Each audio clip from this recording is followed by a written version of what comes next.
Salut à tous les ballers, épisode numéro 38 de Cool Kicks. Déjà, ça avance, hein. C'est vrai que ça va vite. Hein. Ouais, ça va très vite. Aujourd'hui, on vous a prévu une petite émission dédiée aux sneakers portés par les joueurs NBA dans la Ligue américaine. L'actualité est un peu plus calme en sortie, donc on voulait vous présenter nos coups de cœur sneakers dans la NBA depuis le début de saison. Let's go! On commence avec le choix de Damien. Alors toi, ton choix, c'est quelque chose un peu old school quand même. Un peu old school, un peu comme moi, hein. Je suis plutôt jeune maintenant, un peu à la star de Vince Carter, le joueur d'Atlanta. Bon, il a ramené au goût du jour un modèle mythique qui est la Shox BB4 qu'il portait au début de sa carrière avec les Raptors. Et là, c'est un bel hommage qu'il rend aujourd'hui à la paire qui l'a rendu célèbre, la Shox BB4 avec lesquelles il a mis les dunks les plus terribles avec les Raptors et qui porte aujourd'hui, même il a eu un coloris Raptors pour jouer contre les Raptors, vraiment un super modèle. Bon, un peu old school, hein, ceux qui ont moins de 20 ans ne connaissent pas forcément, mais si vous regardez Vince Carter cette saison, moi c'est mon petit coup de cœur old school. C'est hyper mythique avec la technologie Shox qu'on voit plus beaucoup. Qu'on voit plus du tout, qui ressort un peu en lifestyle, mais qu'on voit plus du tout en basket et voilà. C'est validé. Carter est unique, ses chaussures aussi. On parlait de old school, alors mon choix c'est la Zoom Flight 2K3.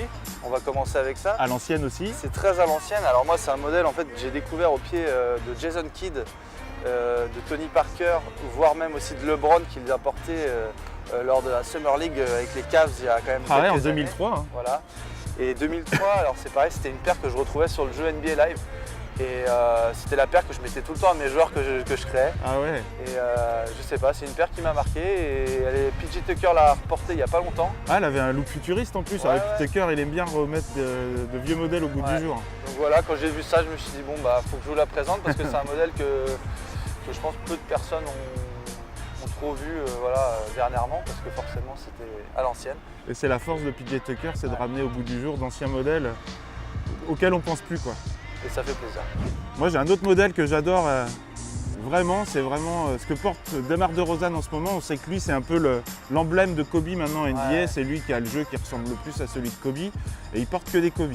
Et là il a ressorti un modèle qui est la Zoom Kobe 4 Pro qui porte en coloris Spurs, en coloris hyper coloré, elle a trop de flow, elle est magnifique et DeRozan dit que c'est le meilleur modèle qu'il a jamais porté en Kobe et c'était vrai que c'était la première vraiment chaussure Nike Basketball Performance basse à l'époque quand Kobe les a portées. Il a mis ses 61 points avec au Madison Square Garden.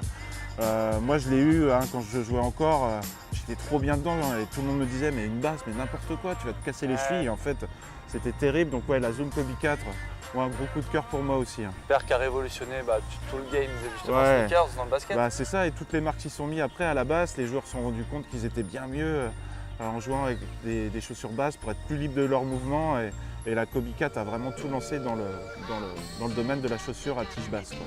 Donc un gros coup de cœur aussi. On va rester dans le old school un peu. Toujours.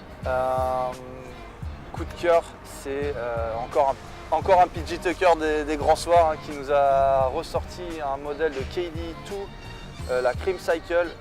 Donc un modèle qui pète niveau coloris. Bien orange. Un orange comme j'aime, qui rappelle les années Thunder de Kevin Durant. Un modèle qui n'était pas facile à l'époque, je pense, à trouver et à acheter, en tout cas en tant que joueur français qui la voulait. Ouais, on trouvait qu'aux États-Unis.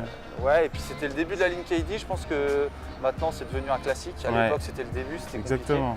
Mais en tout cas un modèle qui, vous verrez les photos, tu peux pas passer inaperçu avec ça et ça va très bien à PJ Tucker et j'aimerais bien revoir des KD ressortir. Ouais, ce serait bien qu'à l'instar de Kobe ou LeBron, Nike fasse une ligne rétro en fait des KD parce que c'est devenu un joueur emblématique de la marque, un joueur qui sera Hall of Fame, donc pourquoi pas quoi. On sait que Nike est très fort là-dedans. Ouais, ils aiment bien. Faut compter sur eux. Alors à mon tour, moi j'avais un autre modèle dont je voulais vous parler, qui est un hommage de LeBron à Michael Jordan. On sait que dernièrement, malgré la saison très décevante des Lakers, LeBron a passé des milestones, des étapes dans sa carrière au niveau statistique et au niveau du scoring notamment. Il a passé Michael Jordan sur la scoring list all-time le mois dernier et il a porté une LeBron 16 mixée, un peu collab, si on peut dire, avec la Jordan 3 pour rendre hommage à Michael Jordan. Il a rendu même un hommage à Michael Jordan après pour dire que c'est vraiment le joueur qui l'a inspiré le plus. Hein. S'il porte le numéro 23, c'est grâce à Jordan et il a influencé toute sa carrière. Donc c'était ce petit hommage dont je voulais vous parler. La paire est magnifique. Bon, on la verra sûrement jamais dans le commerce, mais elle est vraiment que pour LeBron. Mais ce petit hommage à Michael Jordan que j'aime particulièrement, moi ça me fait plaisir. Ouais, c'est vrai. Avec les écritures façon elephant print. Ouais, elephant print derrière, le logo de LeBron qui replace le logo Jumpman de Jordan. Donc vraiment, ça c'est cadeau. Ça c'est un petit Graal qu'on ne verra jamais malheureusement, mais ça je kiffe. On va finir sur une touche originale encore une fois. Un peu fashion. Très fashion même. Hein. On va parler d'un joueur, on en a parlé à l'épisode dernier, c'est-à-dire de Westbrook, hein, qui j'ai l'impression que chaque semaine il nous sort des coloris de folie. De folie. Encore cette semaine il a sorti un coloris Pikachu avec il y a genre une Pokéball sur la languette. Ah c'est un grand gamin. Hein. On a vu des coloris avec des couleurs flashy qui rappellent des coloris qu'on a pu voir cet été avec le K54, des trucs verts, bien flash, roses. Ouais, hyper fashion, hyper limite 90s. Ouais, patchwork, mais comme on disait lors de la présentation dans l'épisode précédent. Ouais, de la Why Not 02. Ouais. C'est quelqu'un qui est dans la mode et il n'hésite pas à faire des choix assez intéressants. Casser les codes. Il casse les codes, les couleurs aussi, parce qu'on l'a vu porter des Why Not en rose pastel qui elles sont juste terribles.